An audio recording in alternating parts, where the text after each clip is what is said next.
parti à gauche, on va pas se voiler la face. Il y a quand même le fait que François Hollande Renault va y aller, il y a les scores maintenant, et j'ai posé sur Marseille pour ça fait presser le peuple.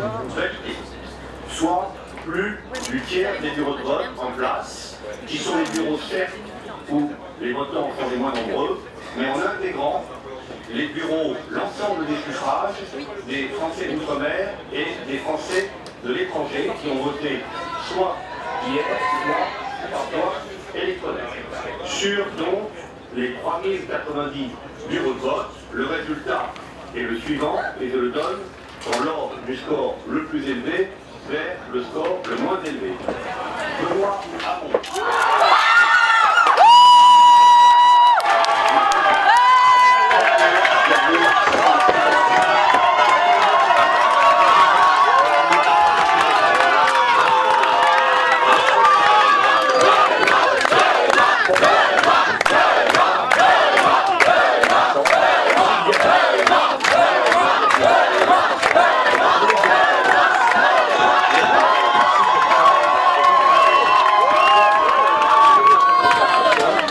Si on se replace en décembre, Hamon n'était pas du tout attendu à ce score-là. Est-ce que vous attendiez un tel score de Benoît Hamon? Non, moi oui, je l'espérais, j'avais envie d'y croire en tout cas. Il est à combien, t'as vu le score? Il est à 35%, plus de 35%, Emmanuel Valls derrière. Et je pense qu'avec un score pareil, ça figure très bien pour le deuxième tour aussi, parce que... Vous voyez Benoît Hamon gagnant pour le second tour? Oui, ah oui, absolument. On est sûr et on va être derrière lui à fond dans la présidentielle. On est ravis. C'est vraiment un projet nouveau, c'est moderne, c'est pour les jeunes, pour l'avenir. Et même pour le futur du Parti Socialiste. C'est un renouveau, on se reforme. C'est-à-dire que le quinquennat Hollande est derrière nous, même s'il y a eu de très bonnes choses qui ont été faites, mais voilà, c'est vraiment pour moi une... Comment expliquez-vous la position de deuxième de Manuel Valls qui avait quand même un fort rejet sur son nom et sa candidature? Moi je l'explique pas parce que Moi je m'attendais à une question dans l'autre sens, c'est-à-dire que quand Valls s'est lancé, on l'attendait en premier justement.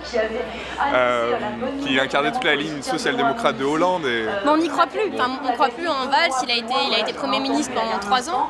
3 ans, c'est ça, 3 ans. Et les gens n'étaient pas satisfaits, ça ne représentait pas la ligne du Parti Socialiste, notamment le problème avec le 49.3, la déchéance de nationalité, il y a eu un tas de choses qui étaient... deuxième, mais ils sont relativement faibles scores par rapport à ce qui est attendu au vu des sondages il y a quelques semaines, marque le désaveu de la ligne Hollande-Valls social-démocrate. Un renouveau pour le Parti Socialiste. François Hollande est visiblement très loin et il montre par son déplacement qu'il ne s'intéresse pas du tout aux primaires en fait. Bah, il en veut à Valls, je pense que Valls l'a poussé vers la sortie et qu'il lui en veut. C'est là où on se rend compte que c'est vraiment un conflit d'intérêts personnel. Hein. C'est vraiment que les enjeux personnels sont en jeu parce que voilà, il aurait dû être là. Il devrait être à Solferino et il est au Chili, donc ça prouve à quel point le futur du parti ne l'intéresse pas, visiblement. Ou alors il veut pas être associé à des routes de Valls. Je ne sais pas.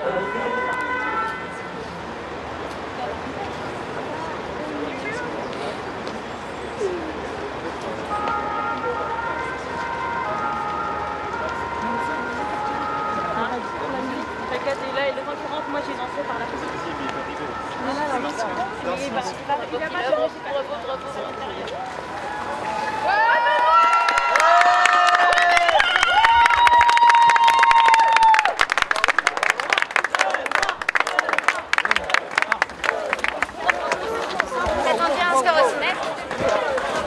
Vous attendiez une première victoire au Cinet? Je vais faire ma déclaration si vous voulez. Non mais juste un petit mot. Vous attendiez une victoire On aurait réussi à avoir un petit peu de Benoît Hamon. Attention, c'est dangereux. Et vous arrêtez tout le monde, vous faites passer tout le monde. Attention. Arrêtez de faire dangereux.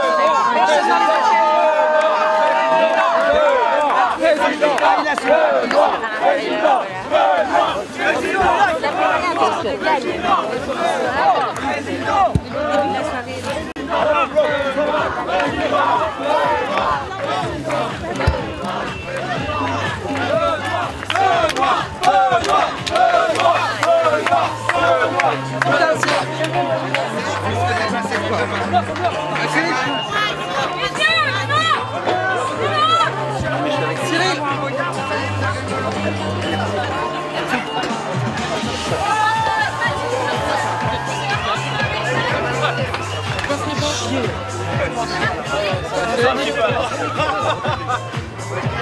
là, il est en chiffon, il est dedans, il est dedans, il est dedans.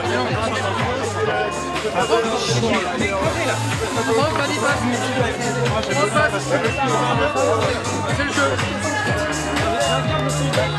On va sortir la main là. Non mais de l'autre côté, voilà.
Cyril Eldin.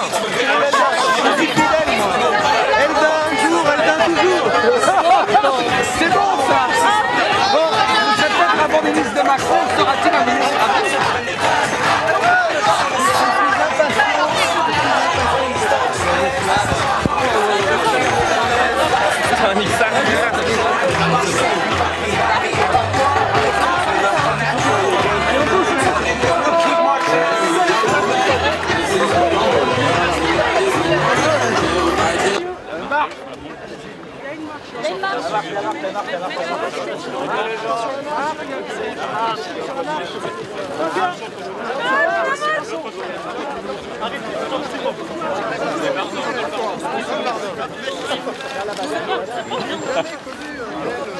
Portez honneur, Benoît.